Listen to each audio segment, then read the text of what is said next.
Live. Live. Live. It's not Memorex, we're live.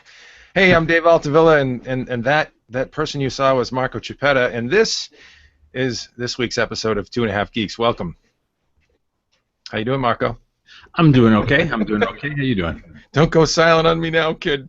I was letting you finish the intro, brother. No, I know. I appreciate that. You're always such a courteous fellow. Yeah. So welcome everybody. Thanks for joining us. If you're watching this via the live stream or catching this on the YouTube, uh, I'm Dave Altavilla. That's Marco Chiappetta. You're watching Two and a Half Geeks. This is our first effort with the Google Hangouts service, and hopefully we do a good job here. But we are sans the Half Geek again this week. Typically we have the guys from Queens recording our broadcast. This week we are doing this on Google Hangouts, and just two full geeks here for you. But we've got a lot of good stuff to talk about, so stick around. We also had, weird. I wonder what's going on now. What I'm happened? getting audio of myself back. Is it maybe coming through my mic?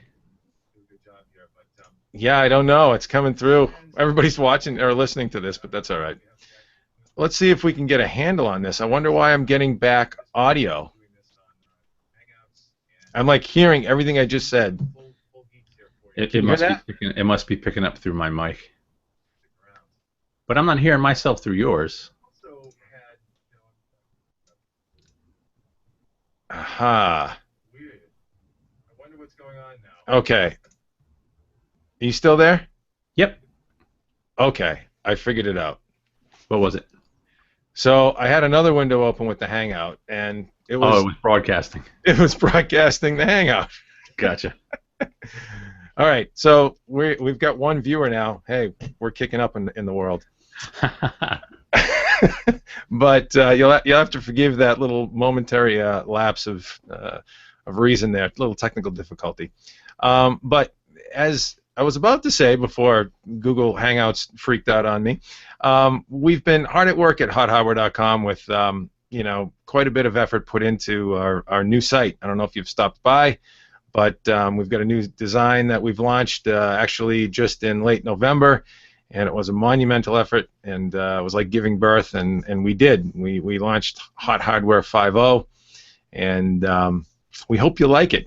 What do you think about the new design yourself, Marco? What's your take on this monster we've created? I think we did lots of cool stuff.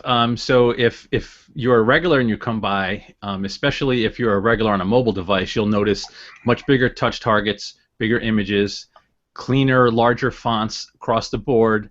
It's definitely more mobile friendly. You can also now comment in the forum through a mobile device. That used to not work. Site should be faster. We're still tweaking stuff here and there, so there might be moments where it's not fast, but in general, the site should be more responsive and faster than the old one. We've exposed much more content on the main page, whether it's via the nav or there's a new widget in the right-hand margin to explore favorites and featured articles and news and forum threads. So personally, I love it. The more I use it, I like it. I hope readers and viewers feel the same way. What about you? What are your favorite things on there? I'm like you. I like the new interface, and I'm hoping folks stop by, check it out, and take time to get used to it. If you're a regular, there's certainly going to be, it's not going to be as familiar because we've had this design for such a long time, for about five plus years now in the old design.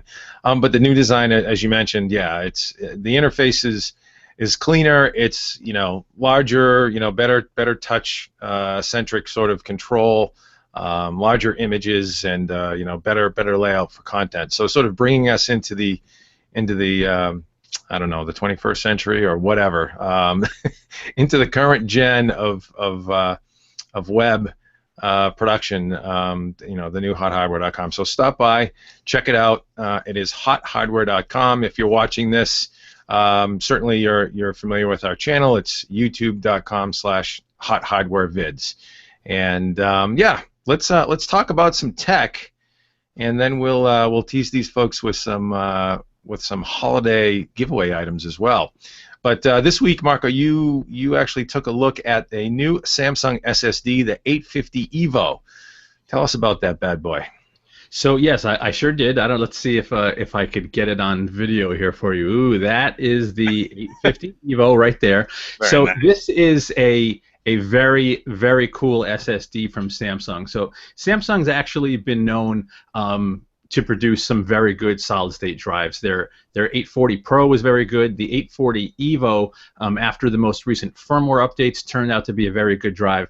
And the 850 Pro, which came out a few months ago, was arguably the fastest all-around drive I've tested. So the EVO, this newer model, is the more mainstream, more affordable version of the 850 Pro.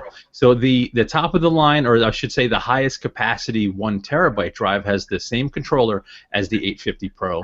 The lower capacity 850 EVOs have a new dual core controller.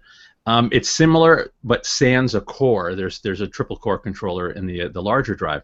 Now Samsung says they did that for a couple of reasons. One, with the lower capacity drives, the extra core wasn't really contributing to performance, but it was consuming power. So by ditching that core, they now have a lower power drive.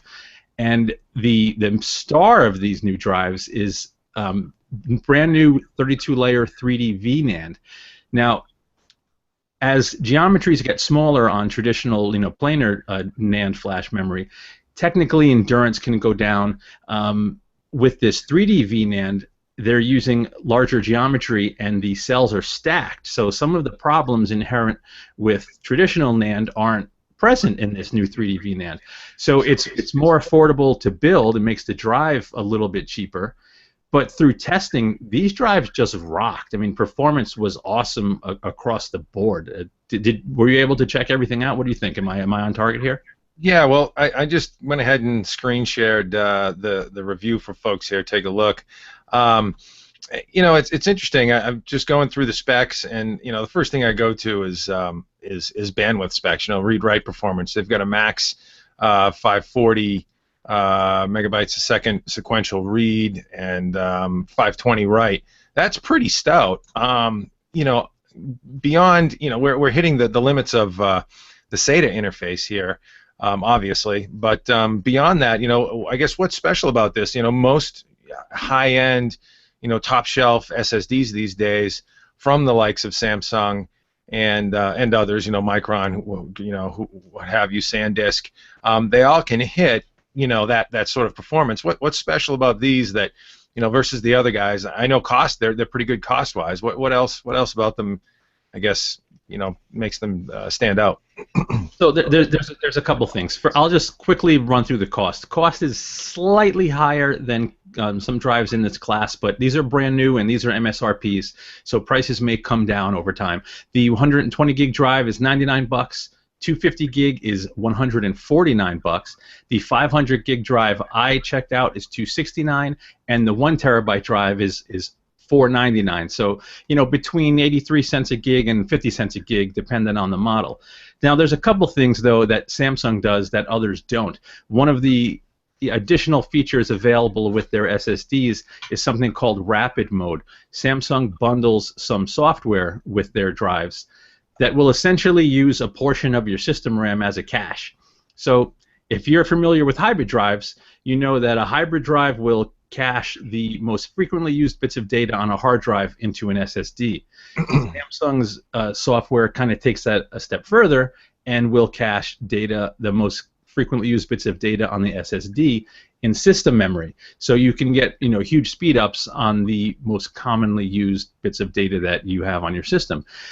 There's also a feature called Turbo Write, which allows the drive to, it's basically caching writes, so it can do burst or fast writes like an SLC drive, even though it's got TLC NAND. So lots of other drives can hit similar performance levels because, as you mentioned, we're hitting the limits of the SATA interface. But all around, all things considered in terms of endurance, price, overall performance, very well-rounded, nice drives from a company you can trust in solid-state storage. So. Reliability, you think reliability is going to be solid with these guys, given the fact that we're talking about 3D stacked NAND memory? I want to say yes. So this is the first drive with this particular type of NAND on it, but I haven't heard of any crazy reliability issues with Samsung's previous drives. They also offer a 5-year warranty on these things, and the higher capacity drives, the 500 gig and 1 terabyte, they're rated for 150 terabytes written. The smaller drives are at 75 terabytes written. So Samsung is offering a nice warranty, and they have very good endurance ratings. So if history is an indicator, these should be nice drives.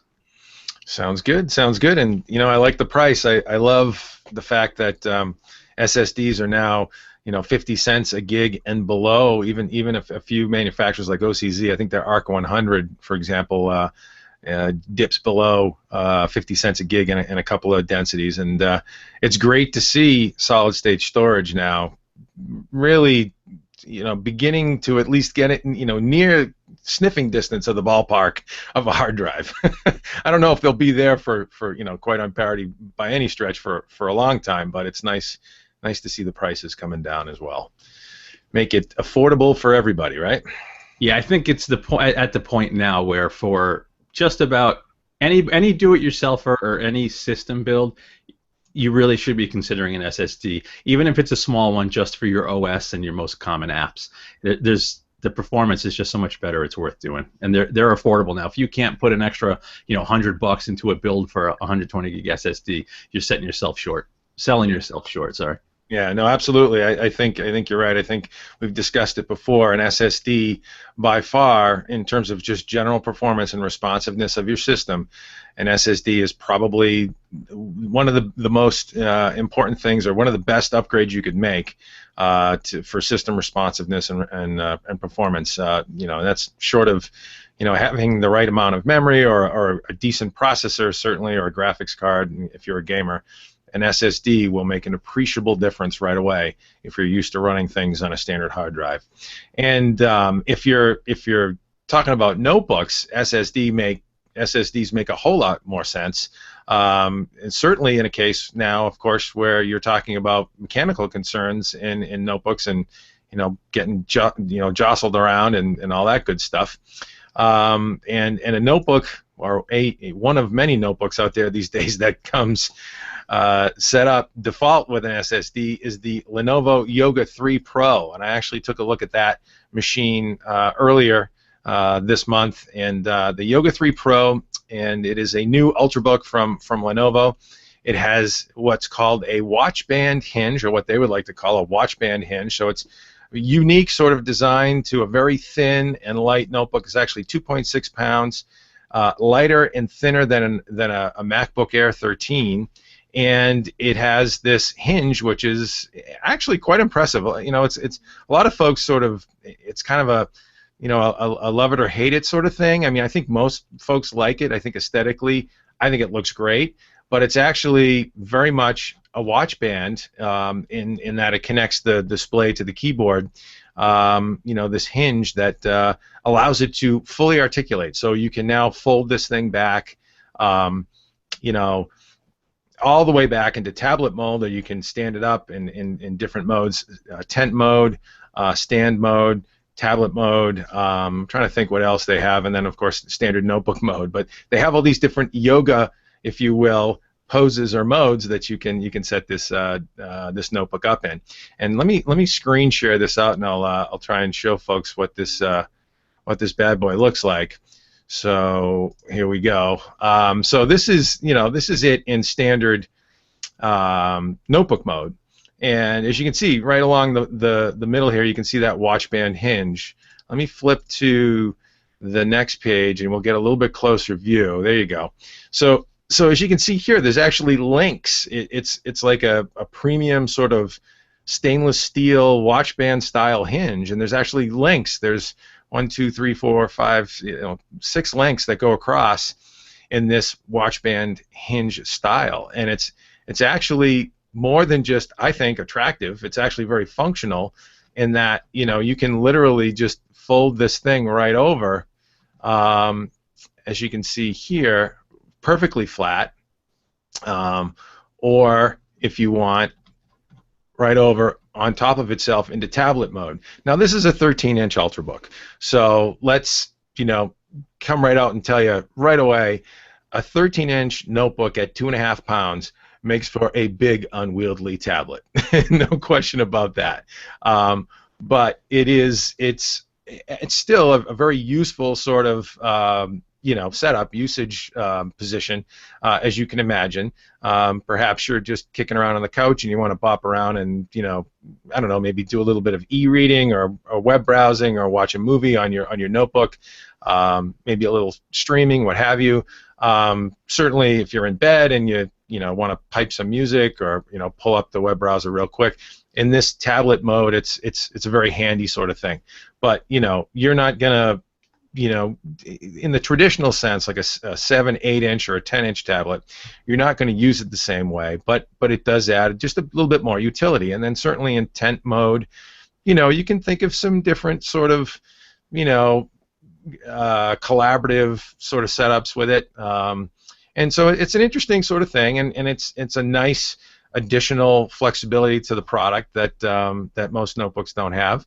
The other thing that's notable about this machine, and one of the things that we were eager to see right away, was that it's powered by Intel's Core M processor. This is the Broadwell variant of Core M, so it's a 4.5-watt chip.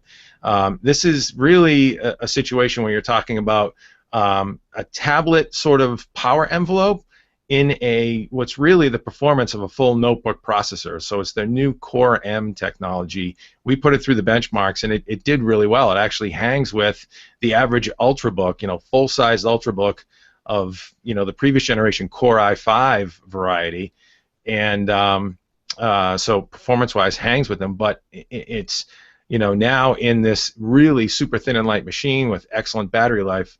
This Core M processor was able to offer up some good performance. So I don't know. All told, I thought it was, my personal opinion of it was that it was a pretty well built machine, good performance, really thin and light. Little bit, too thin in spots, like the deck of the keyboard. Not a lot of key travel. A little bit too much flex, but not bad. I mean, I think it's a well built machine. I think Lenovo's probably going to spin this and tighten it up a little bit more in the next iteration. But an impressive machine, and definitely if you're looking for a notebook for the holidays, one to keep an eye out for. What did you think about it, Marco? So I haven't had a chance to actually play with one in person. And looking at the pictures, I think it's a beautiful machine. I do have some questions. So since you've had a chance to actually mess with it and have your hands on it and play with it and run apps and run tests, a couple of questions. One, how do you see that hinge holding up long term? Like, can you articulate the screen to any position you want, and will it stay there? And also the Core M processor. It's interesting because you can get awesome battery life, lower power. But in terms of using the machine, do you feel it lacking at all in terms of performance? Would you carry this and use it as your main notebook?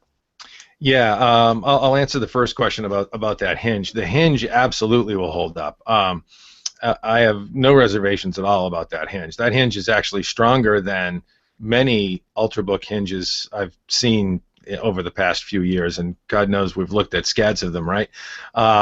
Yeah, that watch band hinge is very strong, very durable. It's a little tight, I will say that. The machine's so light that sometimes you find that to tilt back the screen, you've got to hold down the wrist rest area to tilt back that display a little bit. Just because it is so well linked together in so many different spots, it's not a traditional hinge. But yeah, it's very durable. Again, what sort of caught me about the machine was that this really strong, well-built hinge mechanism, and then it was so thin and so light in spots that it was just like, it's almost like we needed a little bit higher density plastic in the wrist rest area. Other areas of the machine, I would have liked a little bit. I would have sacrificed some weight, add a little bit more weight to it to get a little bit stronger build in like the wrist rest area, for example. I think the lid was pretty good. The outside of the machine is sheathed in aluminum, so the build quality on the outside and the lid is certainly solid, and the bottom of the machine. But that wrist rest area just came off a little bit thin to me. So, and then in terms of performance, what's that chiming going on? Do you hear that? It was somehow Google Plus was just telling me a call was coming in on my phone, so I shut it off. I'm so sorry. The wonders of Google. Live shows, baby. I just, it's just cracking me up, this Hangout stuff, how easy it is now. Who needs Skype, anyways? We're on Google, dang it. So yeah, the Core M, the performance of the Core M. So yeah, absolutely. I didn't see any performance lacking with the Core M processor at all. I think in the benchmarks we saw some appreciable differences. You saw things like in standard CPU centric tests. Where other components, other subsystems in the machine are at play well, things like the SSD and memory. This configuration with the Core M processor hangs very much with a Core i5. The ULT version of Intel's Core i5 series for ultrabooks, like a Core i5 4200U, hangs with those processors no problem.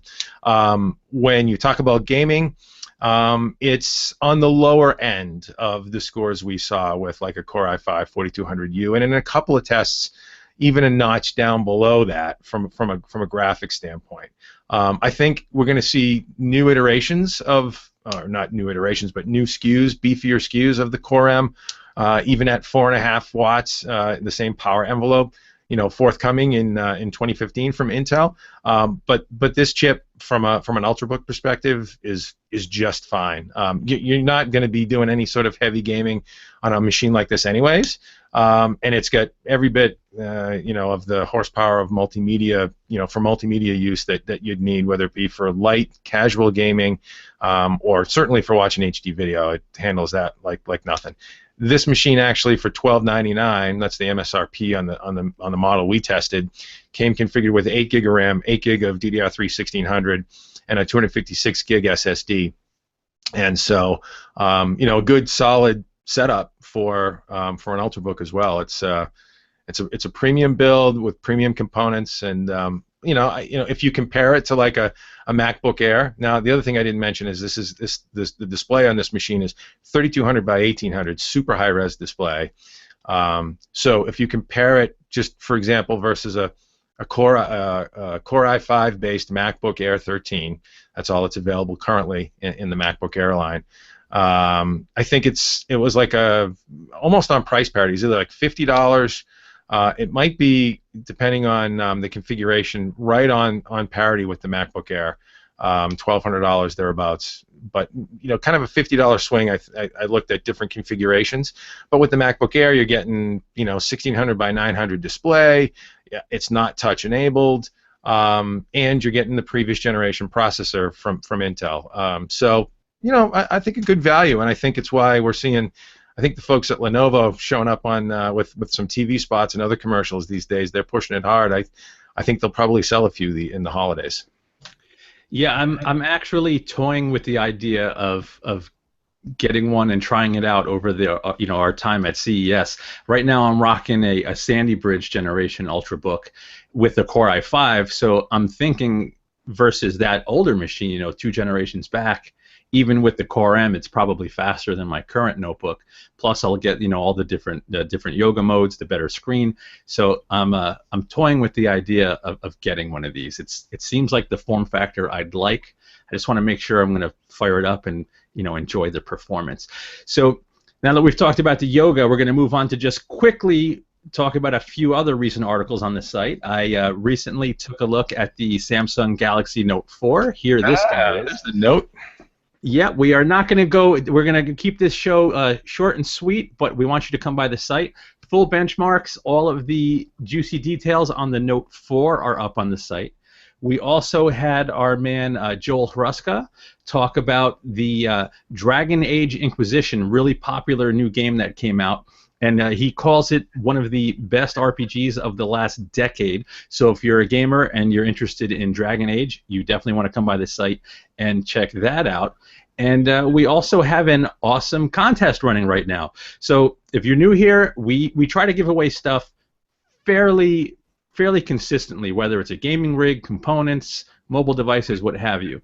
Now, right now, for the holidays, we were lucky enough to score 3, count them, 3 NVIDIA Shield 32 gig tablets with the LTE. These are the LTE versions, with companion wireless controllers and cases.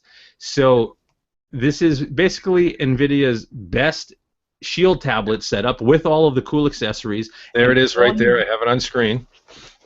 there it is. Beautiful machine. Super fast tablet. All you have to do to win one is come by the site, communicate with some other readers, comment on our news stories, on our full articles, in our forum, generally have fun and make friends, and you have a chance at winning. We're going to randomly select a winner from all of the good comments on the site.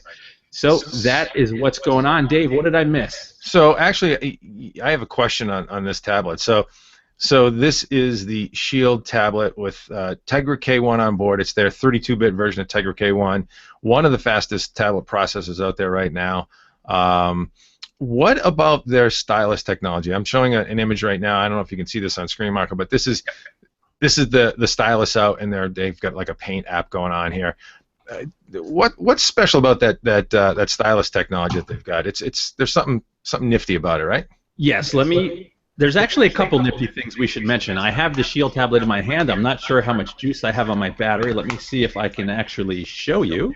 Turn this baby on, and I don't have any juice. So there's a couple of interesting things that NVIDIA does with the Shield tablet. So the stylus, it's not an active stylus. There's not an extra digitizing layer on this screen. They're basically leveraging technology built into the Tegra to detect the touches from the stylus.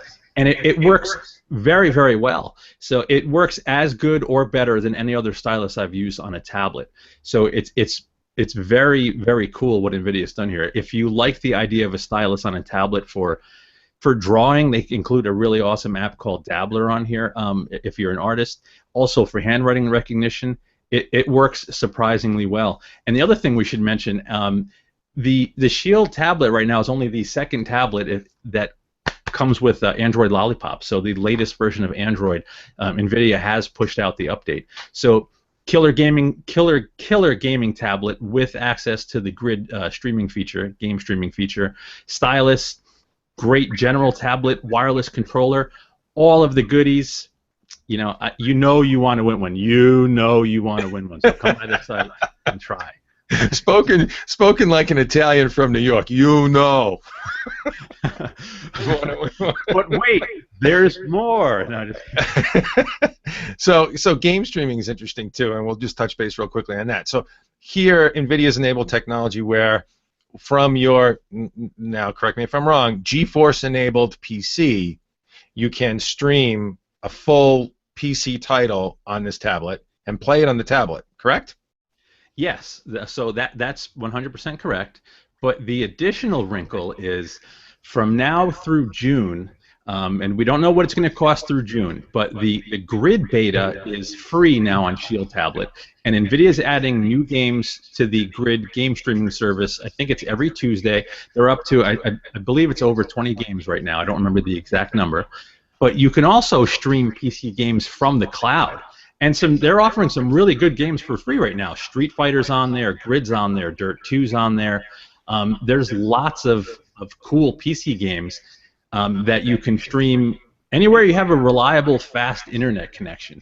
Now, as a gamer geek and a do-it-yourselfer and a guy that loves to build systems, it's kind of scary that you don't need a PC to play PC games if you stream from Grid.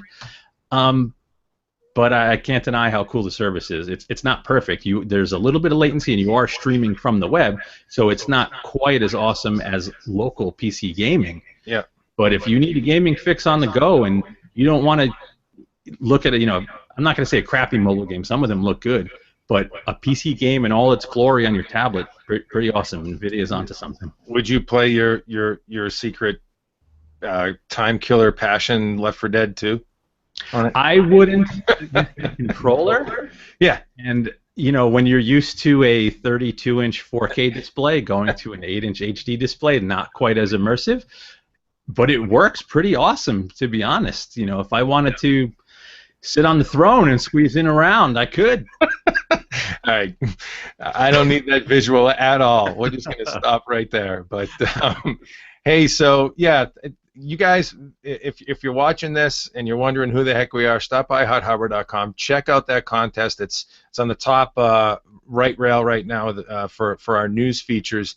Check out our. It's not really a contest. It's a giveaway. You just have to get involved with HotHardware.com and get in the conversation, get noticed, and you could win one of 3. We're giving away 3 of these NVIDIA Shield tablets with Tegra K1 on board. So impressive stuff, impressive technology from our friends at NVIDIA to you through us for the holidays.